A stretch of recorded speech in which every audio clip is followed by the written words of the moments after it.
ഗുരുവായൂരമ്പലം കണ്ടു ഞാൻ, ഗുരുവായൂരപ്പനെ കണ്ടു ഞാൻ. അപ്പനെ ചുറ്റി പ്രദക്ഷിണം വയ്ക്കുന്നൊരാനക്കിടാവിനെ കണ്ടു ഞാൻ. കൊമ്പുകൾ കൂമ്പി വരുന്നുണ്ടേ, തുമ്പിക്കൈ മണ്ണിൽ കിടപ്പുണ്ടേ, വാലുണ്ടേ ആനക്കിടാവിനെ കാണുവാൻ ചേലുണ്ടേ, അസല് ചേലുണ്ടേ.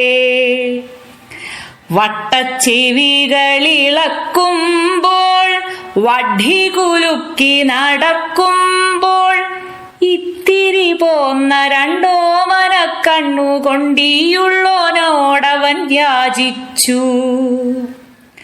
തുമ്പിമേലാടിക്കളിച്ചോളൂ, കൊമ്പത്തു കേറിയിരുന്നോളൂ, മേലൊക്കെ കുത്തി മറിഞ്ഞോളൂ, ചങ്ങാതി വാലിലെ രോമം പറിച്ചോളൂ. മേലൊക്കെ കുത്തി മറിഞ്ഞോളൂ, ചങ്ങാതി വാലിലെ രോമം പറിച്ചോളൂ.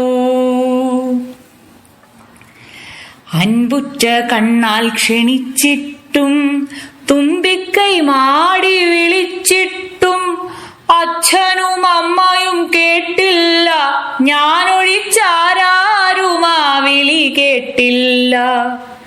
അച്ഛനും അമ്മയും ശാസിച്ചു, ആനയ്ക്കടുത്തു നീ പോകൊല്ല, കൊമ്പു പിടിക്കൊല്ല, വാലു വലിക്കൊല്ല, തുമ്പിമേൽ തൂങ്ങിക്കളിക്കൊല്ല.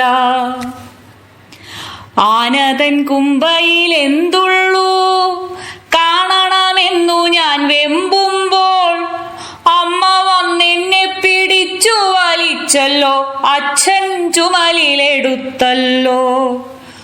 ആനയെ ഒന്നു തൊടാനും ഞാൻ ആളായിടാതെ മടങ്ങുമ്പോൾ, കരളിലെ കണ്ണീരുറന്നു തുളുമ്പിയ കഥയൊരു കുട്ടി അറിഞ്ഞില്ല. ഉണ്ടായ സങ്കടമെന്തെന്നോ മിണ്ടിപ്പറയാൻ കഴിഞ്ഞില്ല. ആനക്കിടാവിനോടെന്നുടെ സംശയം ആരാഞ്ഞു പോരാൻ കഴിഞ്ഞില്ല. ആരെല്ലാം ചേർത്തു നടത്തുന്നു ആനവയറ്റിലെ ദേഹണ്ണം, കിണ്ടന്മാരായുള്ള പട്ടന്മാർ മൂവര കുണ്ടൻ വയറ്റിലിരിപ്പില്ലേ. പിണ്ടി അരച്ചു കുഴയ്ക്കുന്നു, പിണ്ടി ഉരുട്ടി നിരത്തുന്നു, പിണ്ടി വെളിയിലേക്കുന്തി അയക്കുന്നു, പിൻകുടുമക്കാരവരല്ലേ.